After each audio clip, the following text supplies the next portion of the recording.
you. May we remain standing to open in prayer with Pastor Tundi. Shall we pray? O Lord, our Redeemer, we are thankful for another winter season. We are grateful to you that you kept us and preserved us from the escalation in the war in Ukraine.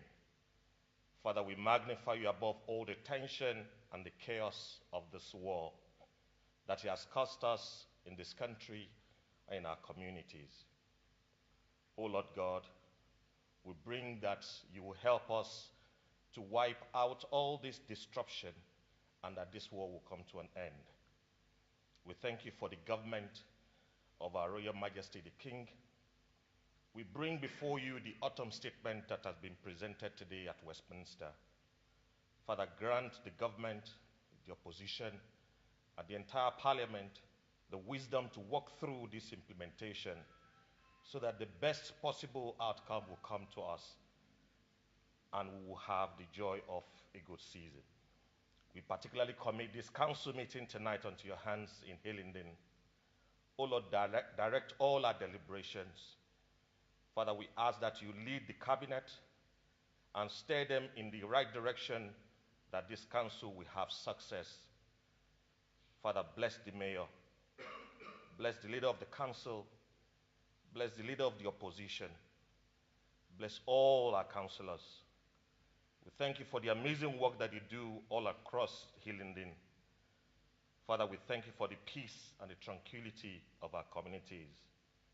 Let this winter, this Christmas, and the rest of this financial year be crowned with abundance in our community, in our homes. Father, in our hospitals, let this winter be a joyful time of healing. Let our nurses and our care homes, Father, have a time of due diligence and help from you, that they may perform their duties in a way that peace and healing will come to our people. Father, we thank you for tonight. We bless and honor you in gratitude. Amen. Thank you. Please be seated.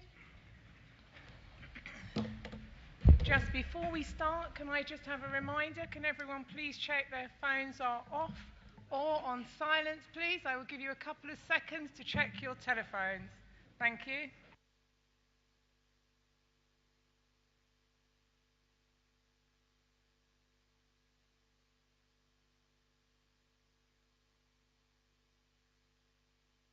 Thank you very much. Welcome to Hillingdon's council meeting today, the 17th of November 2022.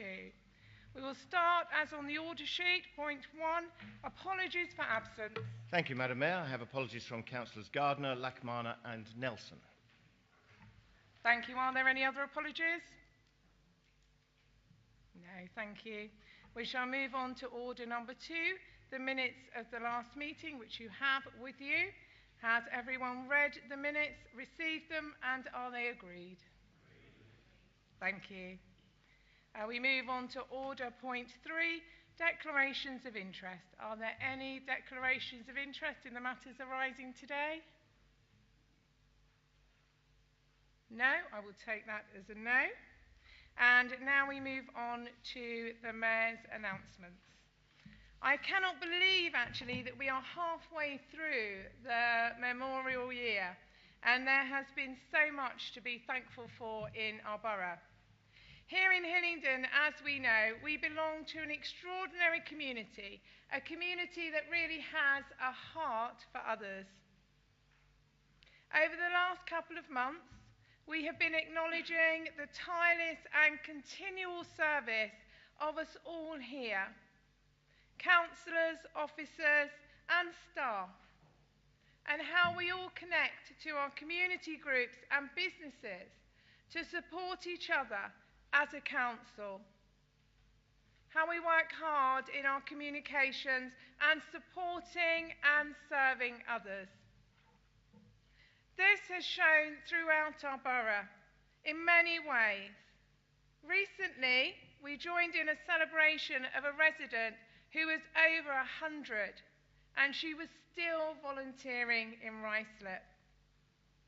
The parlour has been immensely busy, celebrating and thanking the community, thanking our organisations such as the Scouting, the Guiding, the Boys Brigade and Cadets, all of which take up their valued time in their belief in teaching the generations to follow us morals and conduct. The commitment of our council in connecting with charities and multi-faith organisations in providing for those in need is so important, especially in the months ahead. And this has been demonstrated with various events around the borough, including the H for All road shows. We've also been gathering the churches and sharing and communicating to our community where to go for a warm place, where the soup kitchens are and the food banks. And this has been right across the borough. We celebrated last month the Hillingdon Hospital Staff Awards and how they were overcoming and working for the lives and the benefit of others. The charities and community groups, all of which have given and continue to give their valued time. The Forget-Me-Nots Dementia football team celebrated a 4-year partnership with Hillingdon Council last month. Brunel University has been really proactive in our borough, bringing people together with many ways, including seeing the year's edition of the Hillingdon Herald and their creative connections. We've also been celebrating some really outstanding awards. The Queen's Award, which went to Rycip Old Folks Association, to their volunteers and their staff for reaching out. We thanked our local Hayes yeoman, Terry Briggs, who serves the tower and served during the vigil of the coffin of our late Queen. We went to New Year's Green Lane and celebrated with the workers, and also Power Day, our team of officers who work over and above to support our community. The recycling bay, the mending workshops, and the areas where we've encouraged residents to recycle and donate and save their pennies. Here in Hillingdon, as you know, we have an incredible history. And this month we saw the marking of the first ever CT scanner, which was actually made in EMI many years ago. Our charities have also played an active part in our community, and we are forever thankful that we as Hillingdon Council are supporting them this year. The Daniela Logan Foundation had their awareness event, which was held at St Paul's Church, Uxbridge, and was really well attended. We've managed to connect to them to local hospitals and hospices, assisting them in finding a space. The Magical Marvellous Picture House, our other charity, has been building connections with the community together, and the volunteers now have a shop and a base in the pavilions. Do go down and make time and see them. Finally, the last sellout fundraiser, I Say, where the history of England was played out to an audience, was absolutely amazing. And it even included the old-fashioned swimwear. And we do wonder why people worry about what our children wear today compared to the men's swimwear many years ago. The long johns are very revealing. We raised over £2,200 for the charity. And we'd like to say a thank you to the staff, to Joe and Sue, and Chris and Andy who helped.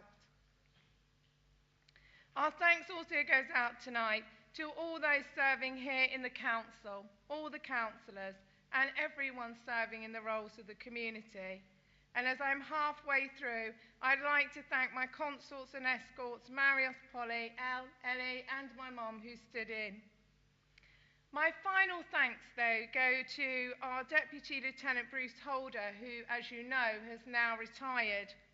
We held a wonderful thank you reception in the parlour with past mayors, and Bruce's words echo the thoughts of so many people in Hillingdon.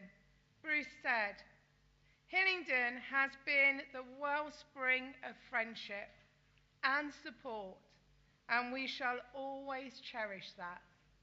I think they're lovely, lovely words. But just before I finish, I may have to say 2 words that I'm sure you really don't want to hear yet, but it is the last council meeting before Christmas. So, unfortunately, I have to say and wish you well over the Christmas period. Thank you very much.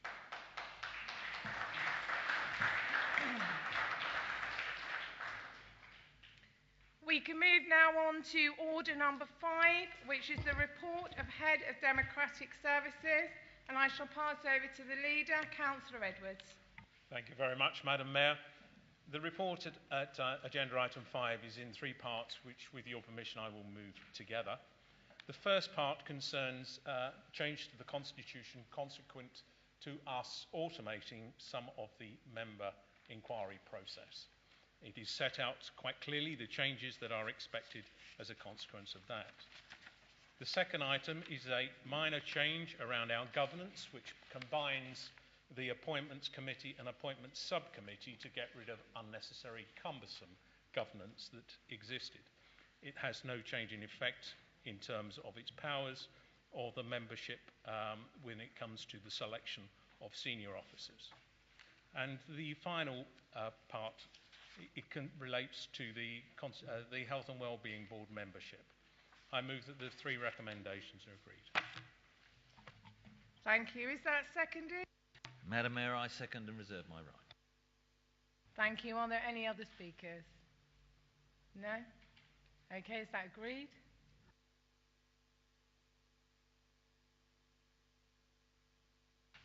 Move on now to order 6, the adoption of the Council Strategy 2022 to 2026.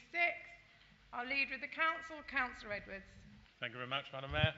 The strategy, which is at Appendix 1, pages 29 in the pack, is a statement of how this council will put its residents first, of what they can expect from us and what we are committed to deliver.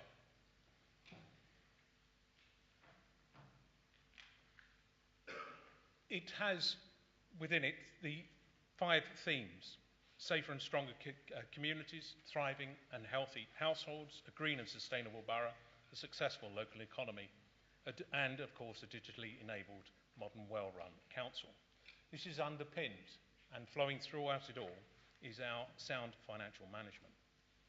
The strategy provides a framework for determining competing demands, which is important in the financially constrained circumstance that we exist now and we anticipate we will face moving forwards.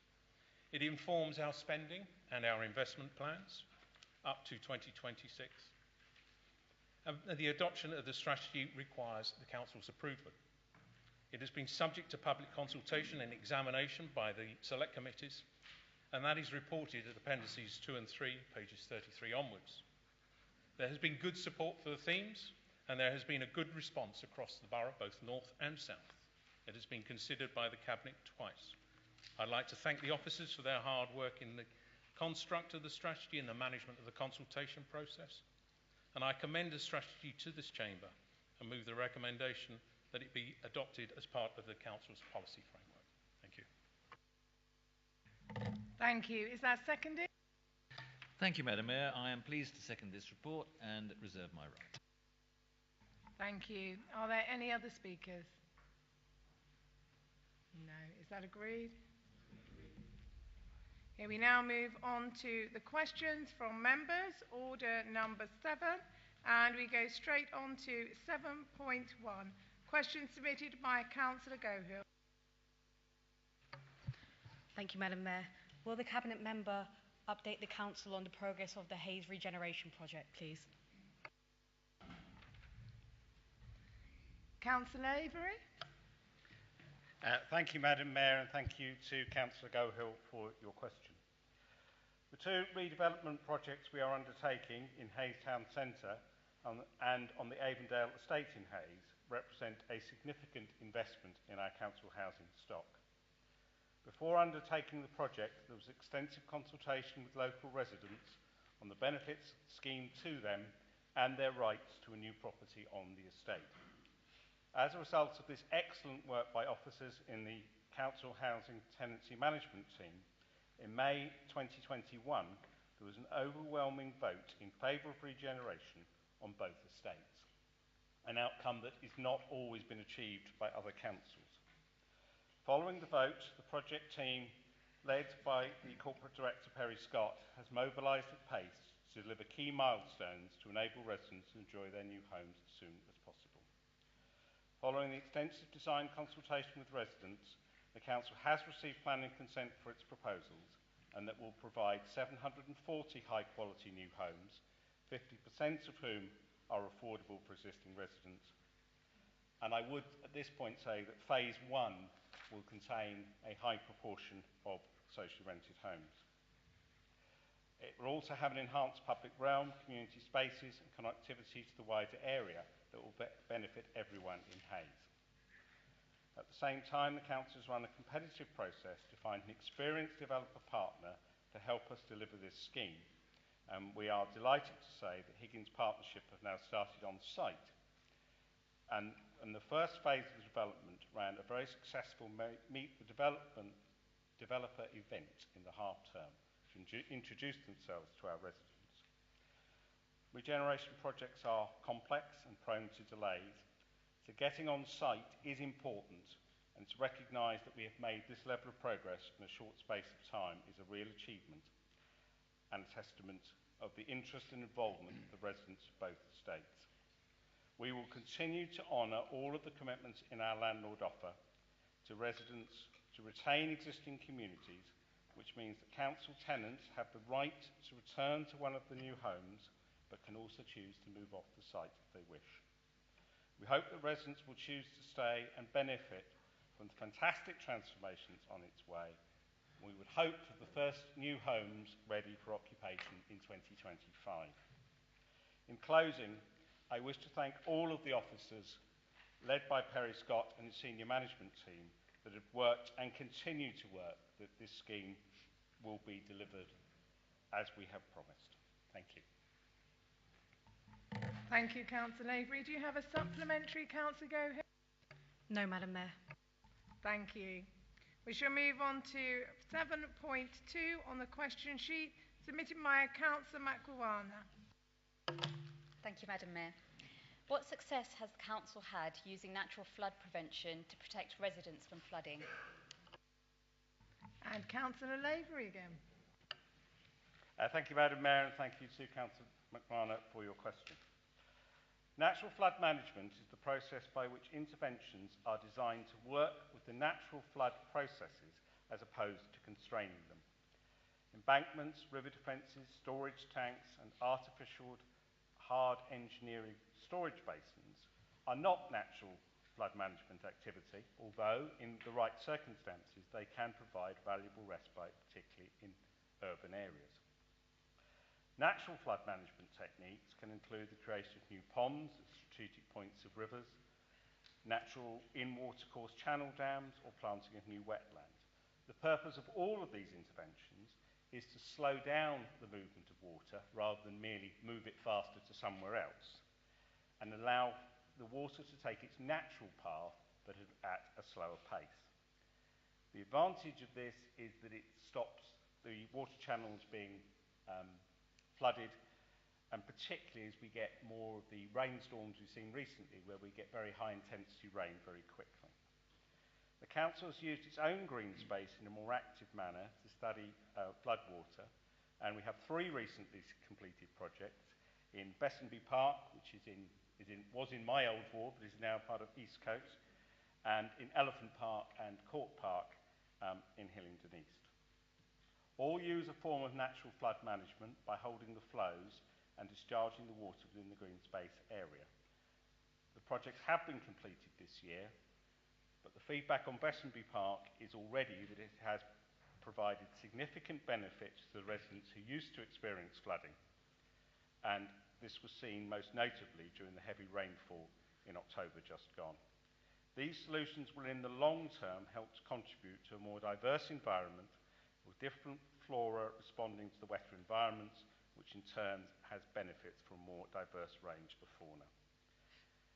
Finally, as some of you will be aware, the Environment Agency has currently a round of applications open for natural flood management, and the Council is working on a series of applications with interested partners to deliver work in the Ruislip area.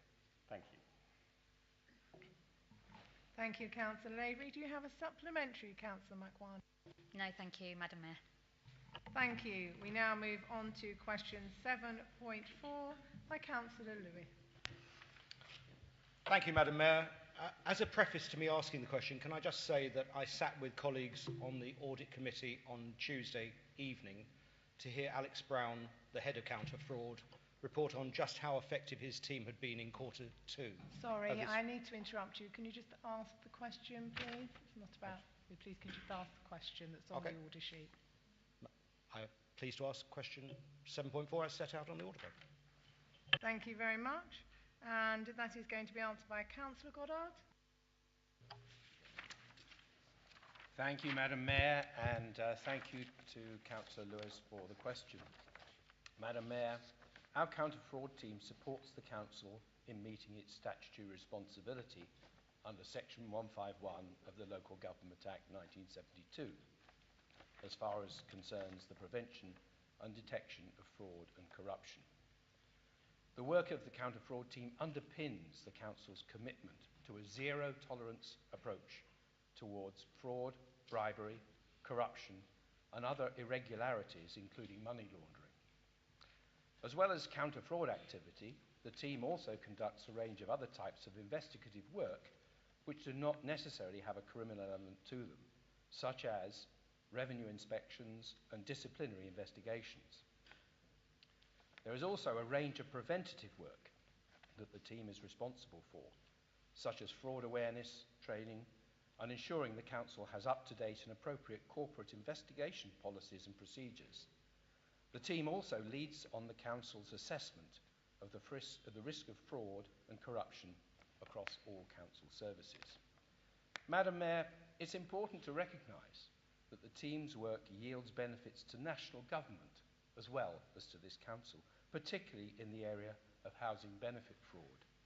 But having said this, the business case for Hillingdon in investing as we have in a team of the highest quality is undeniable, as it yields positive financial returns for us. And of course, these are highly relevant to us in these days of the current financial environment and the growing cost pressures which we face.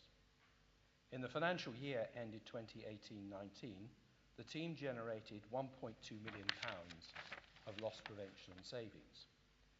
In the following 2019-20 year, this amounted to 1.9 million. However, we must recognise that the team's activities were heavily curtailed by the impact of COVID-19 during these 2 years. In 21-22, the team generated £3 million worth of savings. However, if we consider the current 22-23 financial year, which of course is not yet over, as of early November 2022, this month, the team had amassed loss prevention and savings amounting to £7.8 million at a point in the year where there were still 4 months to go, and all of this against a full year target of £3.5 million. Madam Mayor, this is an outstanding performance which encompasses areas such as social care, immigration, business rates, council tax, blue badge fraud, as well as housing, and has seen the recovery of 50 council houses at a time when demand for social housing is amongst deserving residents is very high. We must recognise that this performance not only generates record levels of recovery, but it also reinforces our zero tolerance policy towards fraud, while serving as a major formidable deterrent to those contemplating fraudulent activity. Madam Mayor, I'm certain that all members of this chamber will wish to join me in congratulating Alex Brown and his excellent team for this splendid performance. Thank you, Madam Mayor.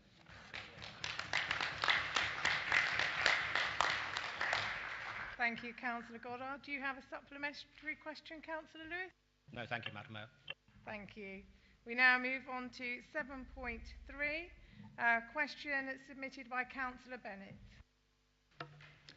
Thank you, Madam Mayor. Could the Cabinet Member please update the Council on the outcome of the 2022 Green Flag Awards? Thank you, Councillor Bennett. Councillor Lavery.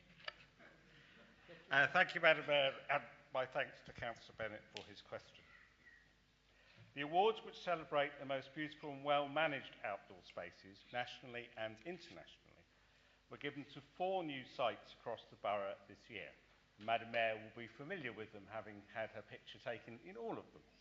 And they are Rosedale Park in Hayes, Moorhall Recreation Ground in Harefield, Rockingham Recreation Ground in Uxbridge, and Hillingdon House Farm in Uxbridge. The new addition brings the borough's total to 67. 67.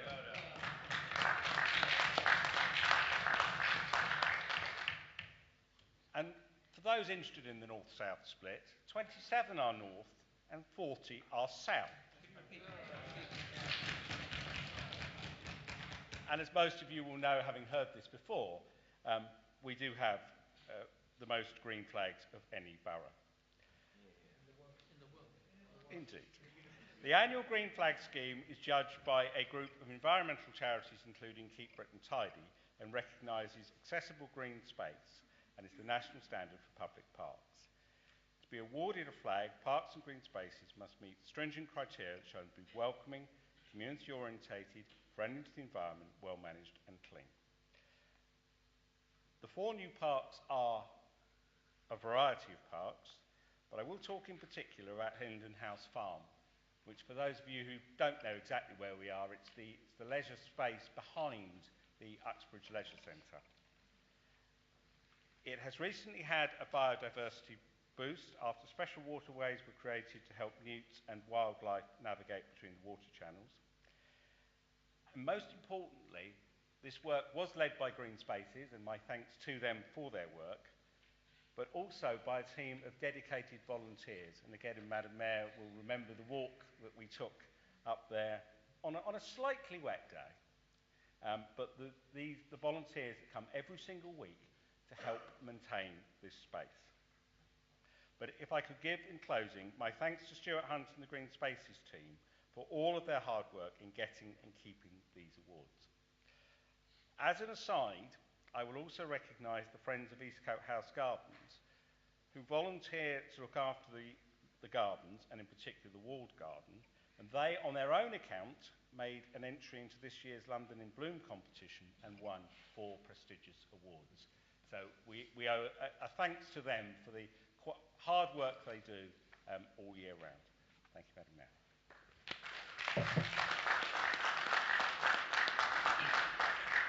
Thank you, Councillor Lavery. Do you have a supplementary question, Councillor Bennett? No, thank you, Madam Mayor. Thank you. We now move on to item 8, the motions on your sheet, and we're on to 8.1, which is a motion from Councillor Bianco.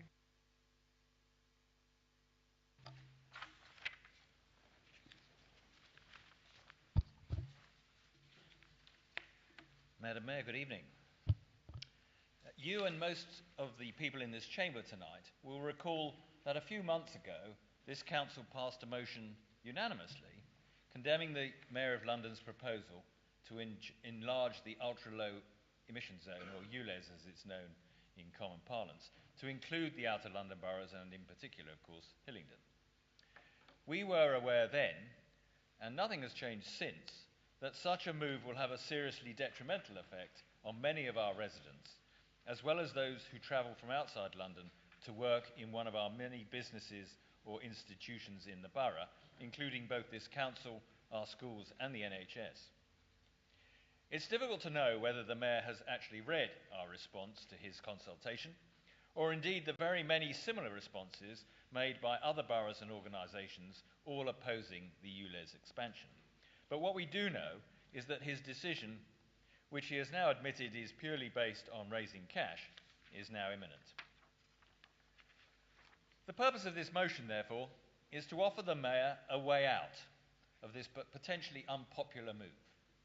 Not only a better way to spend his money, but one that will actually benefit the residents of this borough and at the same time help his green agenda of encouraging people out of their cars onto public transport.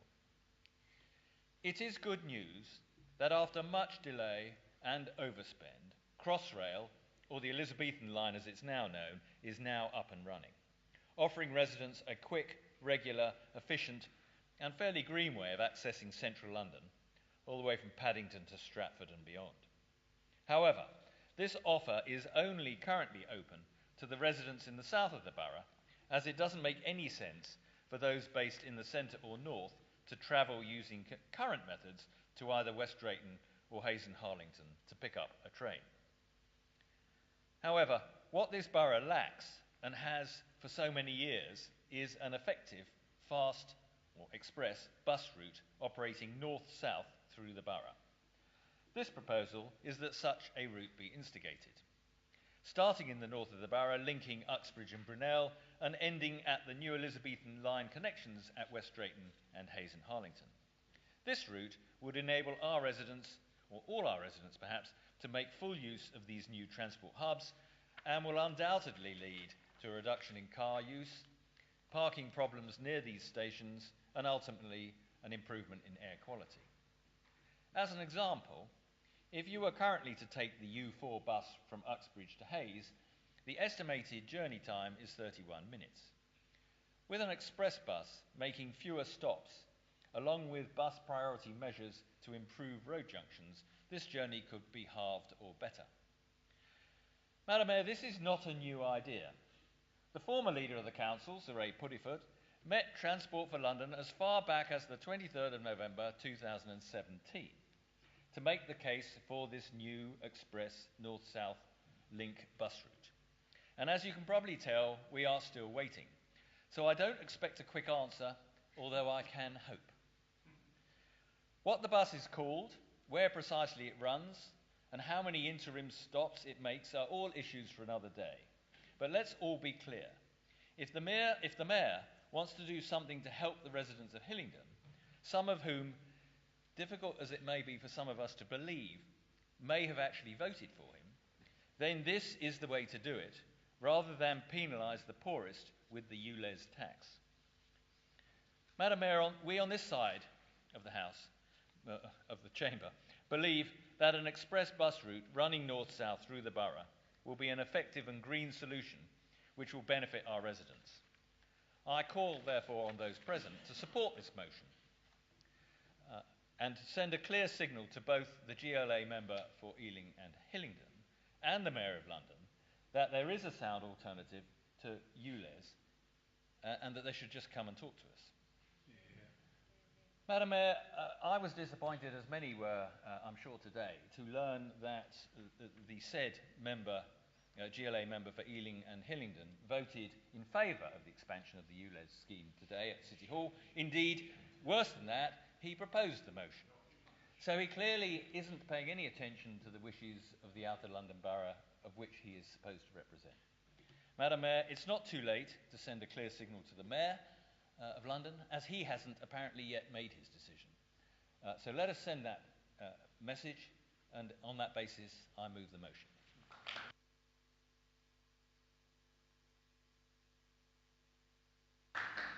Thank you, Councillor Bianco. Is that seconded?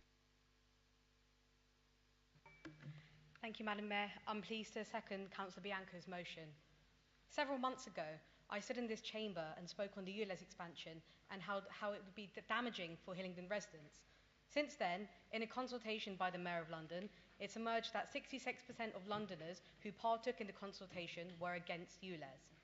It's clear that in order to improve the environment, better public transport systems are needed to reduce our reliance on cars. An express route from Uxbridge to Hayes and Harlington and West Drayton stations running through my ward, Colham and Cowley, will go a long way in helping this. If the Mayor is as serious about the environment as he claims, perhaps he should take a leaf out of the book of his predecessor and implement this express route. The previous Conservative Mayor introduced the X26 bus route that runs from Croydon to Heathrow, so we know it's possible. However, even as I say this, I doubt the Mayor will listen. In fact, a recent Highways and Transport Committee meeting in Hillingdon outlined that since 2016, when Sadiq Khan came to power, despite a full request of funds every single year by our wonderful officers here in Hillingdon to repair the roads that TfL are responsible for, including the Uxbridge road that runs through my ward, the Labour Mayor of London has refused to give a single penny towards repairing TfL roads in Hillingdon. How disappointing.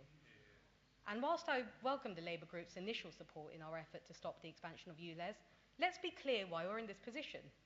The Labour Group in Hillingdon have campaigned tirelessly to support the Mayor, knowing full well that his ULEZ agenda was on the cards. They have fought even harder for our absentee Assembly member, who we now know just this afternoon proposed and voted for the ULEZ expansion to go ahead. In the meantime, it's Hillingdon residents who continue to suffer under a Labour Mayor of London. Their support is therefore somewhat of a red herring, and that should be taken into account by residents who are watching this. Ultimately, Madam Mayor, I care about our environment immensely, but expanding the ULEZ into the outer London boroughs in the middle of a cost of living crisis is so incredibly unhelpful to the hard-working residents of Hillingdon. I would wholeheartedly urge the Mayor not to go ahead with his ULEZ expansion and at the same time invest in Hillingdon, provide this express bus route and take responsibility for TfL roads. Madam Mayor, I'm pleased to second and support Councillor Bianco's motion.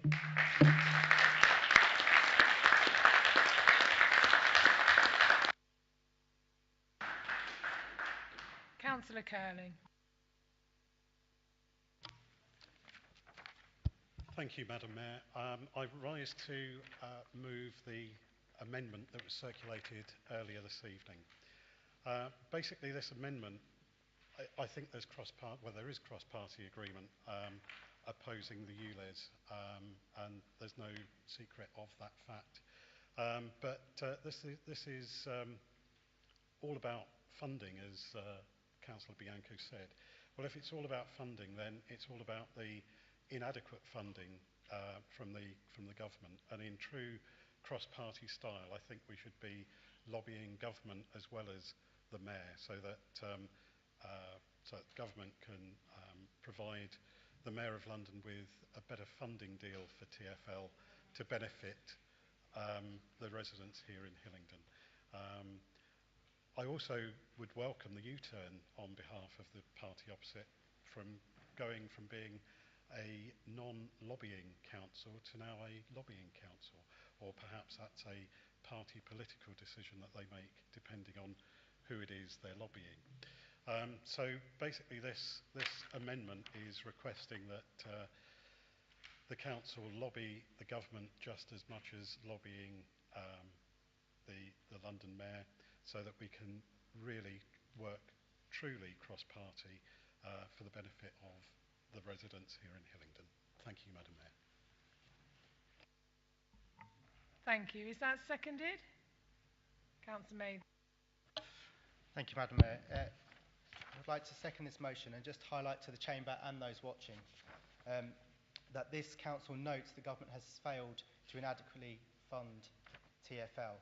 And this was something brought in and imposed by former Prime Minister and the MP for Uxbridge and South Ruislip, Boris Johnson. I do second. Thank you. Just before we go any further, can we just have a pause, because I haven't had a chance to read the amendment. I'm not sure whether anyone else has. So I think it would just be appropriate just to have a 2-second pause. Is that okay with everyone? Yeah, thank you.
Thank you for your patience.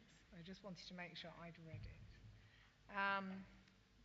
Thank you, Madam Mayor. Just for clarification of everybody present, we are now considering an amendment which is the lower half of this piece of paper. It's not very easy to see, but the slightly bold writing is what's been inserted, and the motion, if agreed, would then read as it is in the lower half. The top half are specifically what is proposed to be changed. Thank you, Madam. Thank you. Councillor Burrow. Thank you, Madam Mayor. I wasn't actually going to talk this evening, but in typical Labour Group fashion, yet again, 5 minutes before the meeting, a rushed back of a postage stamp amendment which takes away the real reasons for the motion put by my colleague, Councillor Bianco, on behalf of the residents of Hillingdon. This amendment does nothing but blame everyone else apart from the person responsible for this extra tax, unreliable bus services on our residents and their own failures. And that, Madam Mayor, is Sadiq Khan, the Labour Mayor for London. We feel this amendment is poor and should be withdrawn, but if not, this side will be voting against it. And in fact, to save time for this chamber, I'd request, if we are able to go to the vote on the amendment now. Thank you, Madam Mayor.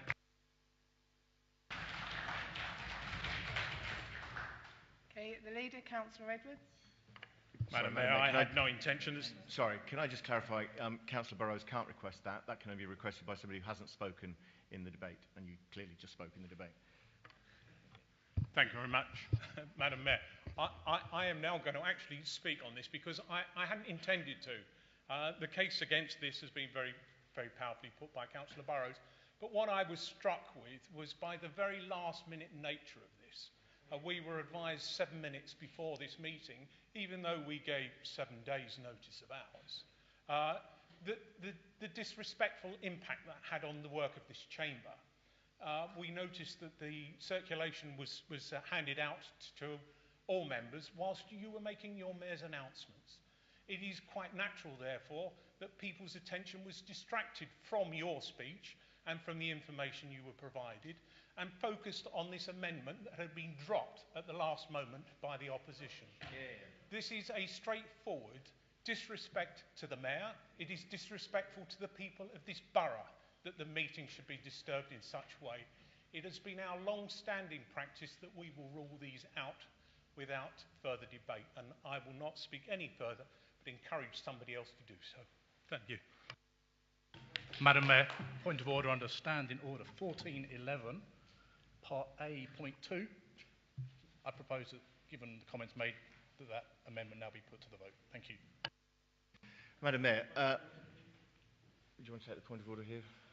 Yes, Councillor Mavis. Point of clarification that the Labour Group did no risk to set. We have no control over when officers distribute materials. I think that should be withdrawn by councillors. Madam Mayor, if I could just come in on a couple of those points. Firstly, apologies from my team for handing it out during the middle of your debate. We thought it was important to get the motion out to everybody as soon as possible. We were only given the motion just before the meeting itself. On the motion by Councillor Richard Mills, he's moving a closure motion, which is that the question be now put. There are certain rules about this. One, that a member can only move it if they haven't spoken in debate, which Councillor Mills clearly hasn't. It has to be at the end of a speech by another member, which is correct. It needs seconding. Is it seconded? Thank you. And provided that all political groups have had the opportunity to speak, and in your opinion, Madam Mayor, there has been sufficient debate.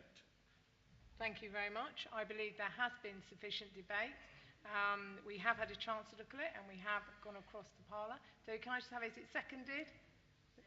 So in that case, Madam Mayor, we now go straight to the vote on the closure motion that the question be now put. So the first vote you're being taken is that we go to a vote, if you see what I mean, on the amendment. So those in favour of the yeah. So those in favour, please raise your hands.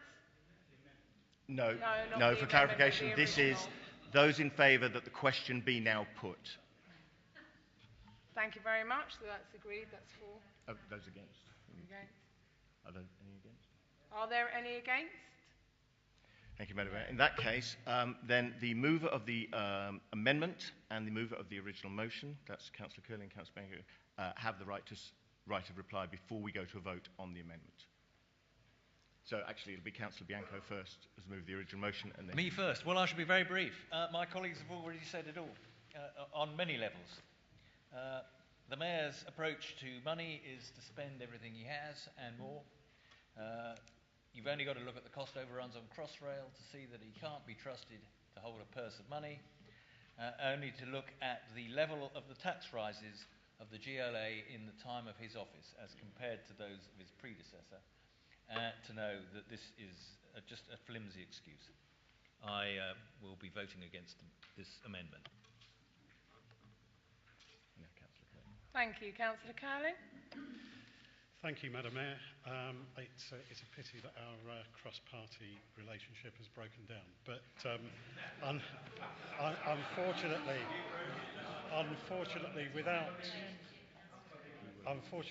without the agreement to ensure that there's a better funding formula for TfL, we can't support the original motion. So it's either working cross-party lobbying those in power above us at regional or national level, or it's not. Thank you, Madam Mayor. Thank you, Madam Mayor. Okay, now we're going to the vote on the amendment. So it's the amendment as set out in the lower half of this paper, whether you're for the amendment or against the amendment. Those for the amendment, please raise your hands. Thank you. You may put your hands down. Those against.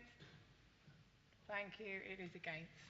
Thank you, Madam Mayor. So we now return to the original... That amendment is obviously lost. We now return to the original motion, 8.1, as set out in the order paper, and we invite speakers for that, Councillor Mills. Are there any other speakers? Councillor Mills. And then Councillor Riley. Thank you, Madam Mayor. I wish to concentrate on the issue for the residents. What I think we've seen demonstrated tonight is the difference between us. Hillingdon Conservatives put residents first, as can be seen by this motion, that we're actually trying to get an improvement in facilities for this borough. Hillingdon Labour wish to play politics. Yeah. I agree, they've actually upped their game from the student politics of the last 4 or 5 years, but it's still playing politics and it is not putting residents first. That is a major distinction between us. But the issue I want to give you, Madam Mayor, is a little story. Once upon a time, we had a Mayor of London who recognised that Outer London needed to be treated differently in transport terms from where Central London was. And he set up the Outer London Commission. And we as Hillingdon provided evidence, and I was one of our members who attended a meeting to give evidence about the transport network in Outer London, and in Hillingdon specifically, was far inferior to what was going on in Central London, and we needed a commitment to more funding. And that particular Mayor of London said, once we have completed with Crossrail, and once, which is now obviously the Elizabeth line, and once it is delivering the benefits that it will, we won't need as many bus movements within Central London. And within, and this is the key point, within existing budgets, the Mayor of London then would have been able to move money from Central London bus services to Outer London. And Hillingdon was one of those that would have benefited from an express bus route. Unfortunately, our Mayor of London moved on to higher office. And we ended up with a new Mayor of London, and we all know the result. More expenses, more delay, the Crossrail project being delayed for over 4 years, and surprise, surprise, does Hillingdon get any of that Central London bus money? No. So, Madam Mayor, instead of playing politics, I would strongly urge that the Labour group in Hillingdon say to their contacts, including their GLA member, what we need for the residents of Hillingdon is an express bus service, and you can fund it with an existing funding by moving Central London bus money to Hillingdon. Do they do that? No. And why don't they do that? Because the difference, Madam Mayor, is they don't really care about their residents. They don't understand funding. This side cares about residents, and we understand funding. Thank you, Councillor Mills. Councillor Riley.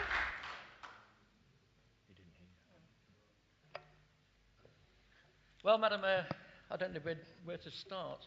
I just hope that the new express bus works more smoothly than the Labour's method of moving amendments. We have a London mayor who doesn't care about the outer London boroughs. It's not just Hillingdon, it's all outer London boroughs. He doesn't understand them and he doesn't know how to fund them.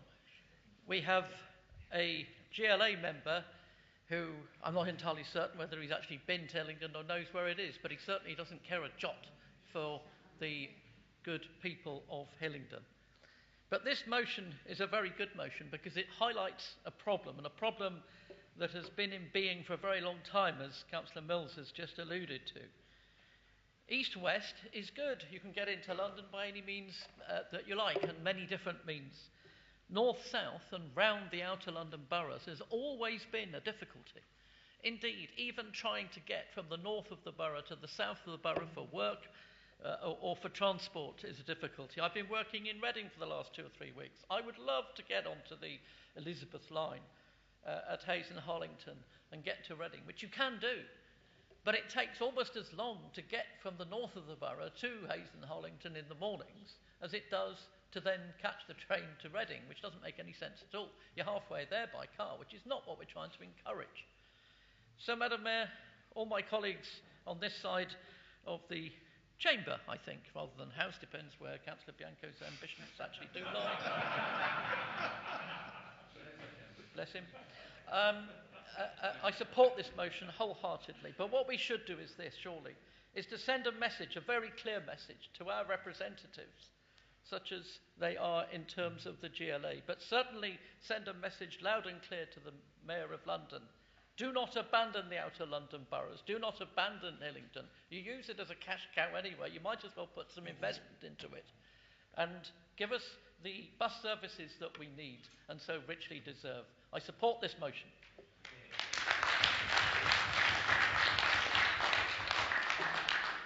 Thank you. Councillor Bianco. Madam Mayor, much has been said by my colleagues, and I think the motion is quite clear. The fact that this has been going on for 5 years, 5 years ago that Sir Ray Puddifoot went to TfL and said, what about an express bus service? And that absolutely nothing has happened in the meantime, speaks more volumes than anything else. 5 years ago was pre-pandemic, 5 years ago was pre the financial crises that the Mayor has got himself into. There would have been plenty of opportunity to help us then. He hasn't helped us then. I'm not even aware if he's ever visited Hillingdon or any of the outer London boroughs, but he certainly hasn't come here. He certainly hasn't visited us council. I agree entirely with my colleagues who've said he has no interest in the outer London boroughs. We should send this motion in, we should send this letter to him requesting this bus route. I don't hold great hope, but it's something we should do on behalf of our residents. Thank you. So we shall now vote on the motion. Those in favour, please raise your hands. Thank you. Those against? The motion has been carried. Thank you. We now move on to motion 8.2 on the order sheet from Councillor Farley.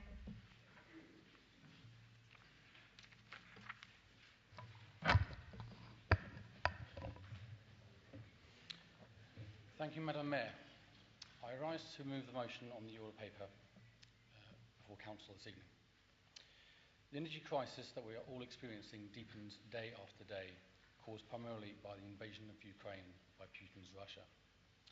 While some are temporarily shielded from some of the worst impacts, schools are not in the same position. Their energy costs have risen exponentially, with prices forecast to increase further in the coming year. The government claims that schools across our country are receiving additional funding, but this is being rapidly outstripped by increasing energy costs, staff costs, the cost of providing school meals, transport costs, and fundamental things like the price of paper, exercise books, pens and pencils. This week, we heard that inflation had reached over 11%, the highest since 1981. In a recent survey, 66% of schools said that they would have to make teaching assistants redundant or cut hours. 54% said that they would not be able to balance their budgets without further cuts. This risks larger class sizes and impacts on vulnerable students who would miss out on the additional support that teaching assistants provide. Increases in costs must come from existing budgets. So to provide in one area, such as energy bills, they would have to make cuts in other services and provisions, which would have a direct impact on our residents. We've seen more schools in the borough declare deficits, and we do not wish to see more. The schools in Hillingdon, with the motion before members this evening, asked the Cabinet if they could explore using the Community Infrastructure Levy to fund a programme of renewable energy supplies to alleviate the costs of energy on school budgets. We do not know how much longer the war in Ukraine will go on for, and while we hope for an early peace, we as a council must make ourselves more energy secure as the future, in the future, as the price of fossil fuels is unknown, likely to be volatile, and the cost of renewable energy is many times cheaper. Installation can be rapid and add to the reduction of the borough's carbon footprint. I ask members in the chamber this evening to vote in favour of this motion. Thank you.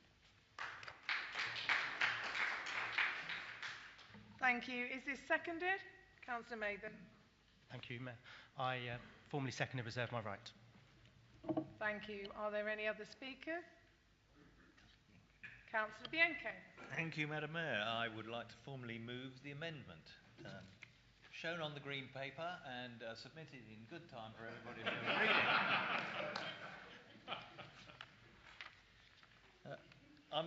Madam Mayor, I'll be brief, but I'm moving this amendment tonight to Councillor Farley's motion with the intention of making it more relevant to the Council's position and to obtain better value in the spending of SIL or indeed any other appropriate funds to support the work that this Council is already undertaking as part of our green agenda, something that seems to be a popular theme tonight. My colleague, Councillor Lavery, who is seconding this amendment, will no doubt explain how we are already spending SIL and other receipts and don't have lots of it spare that we don't know what to do with. Increasing energy costs affects all of us, as do the grave concerns relating to climate change. This administration has for some time been investigating how we can both reduce our carbon footprint as well as save the Council and therefore our taxpayers/residents money through lower increases, or in fact lower increases in council tax. We have recently withdrawn funds from our 5-year carbon zero initiative budget to progress solar opportunities on sites already owned by the Council and to obtain a grid connection, the first step towards establishing a solar farm.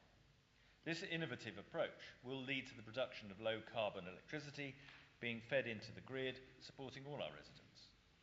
We believe that we can build a substantial facility to produce electricity enough to power the equivalent of 12,000 homes. And we estimate that the carbon dioxide savings, the CO2 savings from such a development should amount to more than 16,000 tonnes, approximately 4 times the Council's current CO2 footprint. These are existing projects already underway, which will bring long-term benefits to the Council and therefore our communities and residents. The Council is already invested in this scheme, but bringing it back for further discussion where we can look more closely at any funding streams not previously considered and that may be available to us is a worthwhile exercise. I'm happy for it to go back to Cabinet, and therefore I amend the motion, amend the motion as shown, and I so move. Thank you, Councillor Bianco. Is that seconded, Councillor Avery? Thank you, Madam Mayor. I'm delighted to second the amendment to the motion proposed by Councillor Bianco. The current cost of energy has wide-ranging impacts on residents, community groups, schools and the Council itself. Councillor Farley's motion focuses on one part of the community only and not the wider needs of the community. The Community Infrastructure Levy funds a wide range of projects across the borough, including roads and pavements, a new leisure centre in West Drayton, and the very popular Chrysalis programme. To name but a few, and I won't lengthen it by doing all of them. We all recognise we need to be more energy efficient and to increase the use of renewable energy going forward. The Council already has a climate change action plan and pledges to reach carbon neutrality. To achieve this, we will need to make existing buildings, including our own housing stock, schools, community buildings, more energy efficient by a variety of means, which will include better insulation, possibly solar panels, and any other technological solutions. The funding for these will come from a variety of sources, including government grants, and our own council housing team, in particular the repairs team, has been very successful in getting money for green homes, and we will continue with those bids. The MTFF budget that you all signed up to earlier in the year included a substantial amount of money for carbon initiatives, and Councillor Bianco has already referenced some of the spend of that.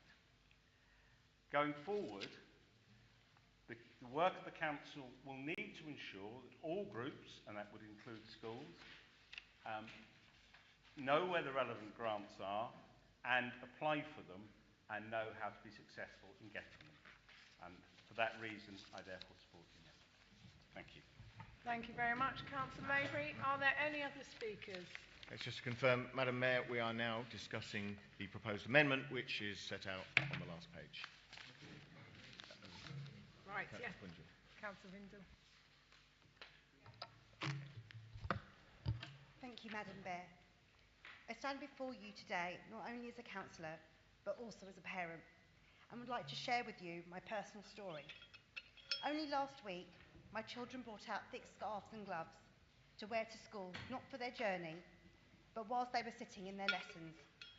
When I asked why they needed gloves and scarves in their lessons, I was told, "Mum, it's freezing, and my hands get so cold I cannot write or concentrate." Having reached out to residents with my story, I'm hearing similar from other parents. Did you swear?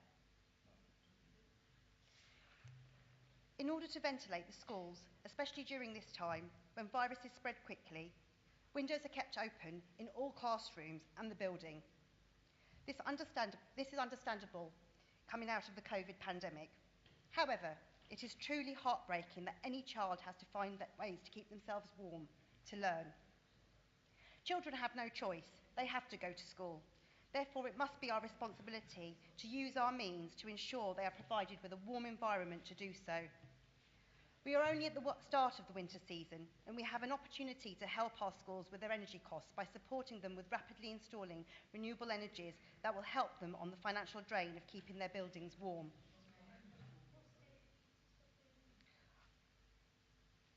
I would also like to add that we are still waiting in the Resident Services Select Committee on an update of the progress made towards the Council's commitment to net zero, and I'm personally disappointed that this has once again been delayed to next year, especially in light of the current energy crisis and climate emergency.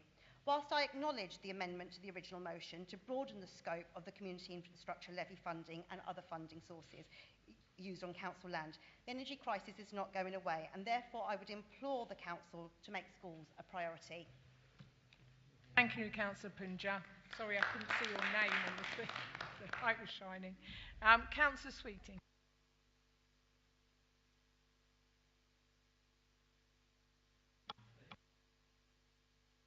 Can you put your microphone on, Councillor Sweeting? Use Councillor Farley's. You use Councillor Farley's.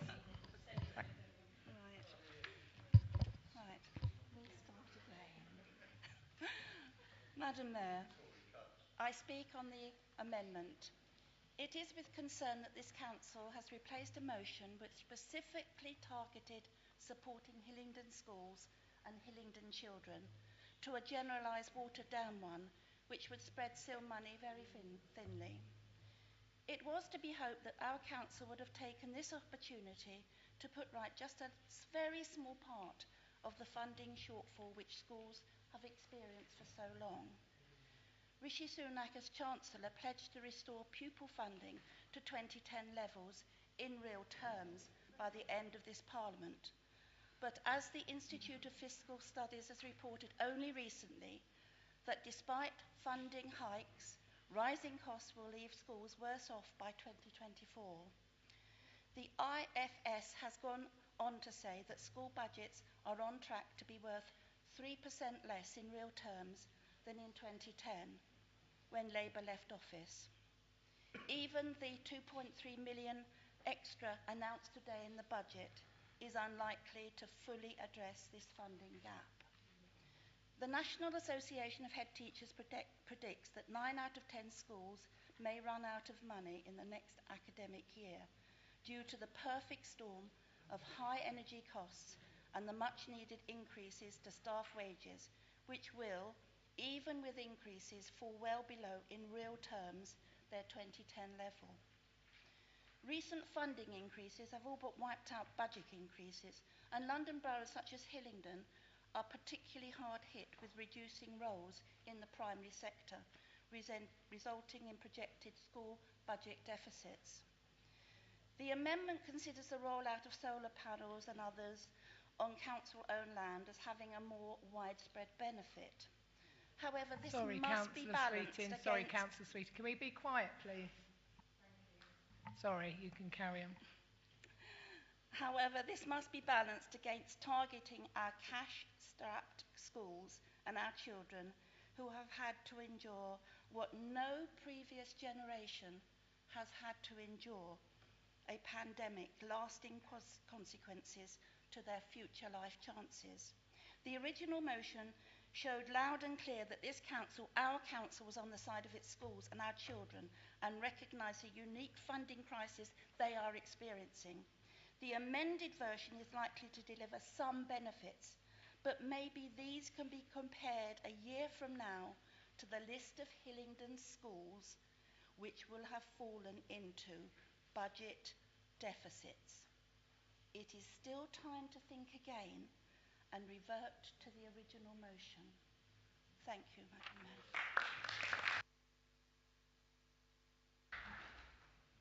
Thank you, Councillor Sweeting. No other speakers? Then we will move to Councillor Farley with the right to reply.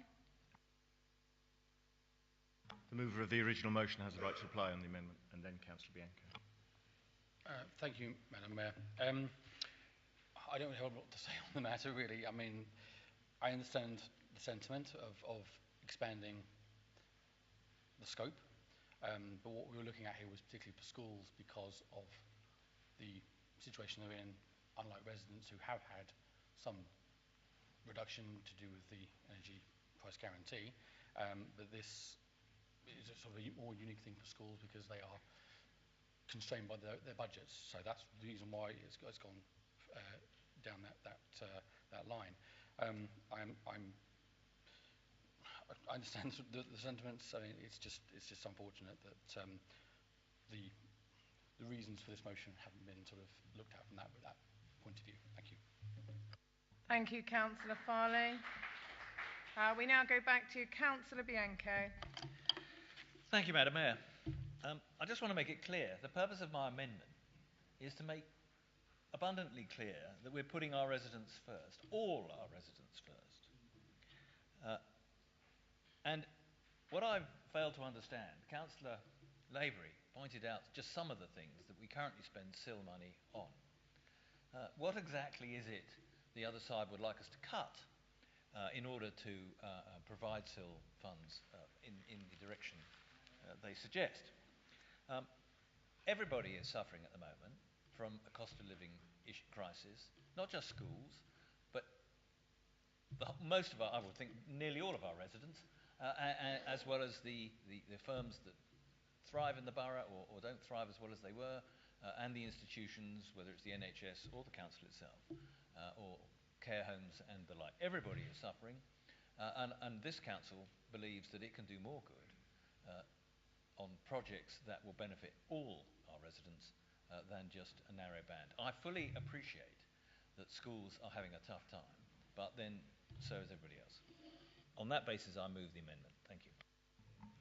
Thank you, Councillor Bianco. We are now voting on the amendment. Those in favour of the amendment, please raise your hands. Thank you. Those against? Thank you. The amendment has now been moved. Thank you very much. Thank you, Madam Mayor. That becomes a substantive motion to which further amendments can be moved, or if there are none, then we vote on the substantive motion for and against. Are there any? No, if there are none, we have to vote on the substantive motion. So we are now voting on the substantial motion. Those in favour?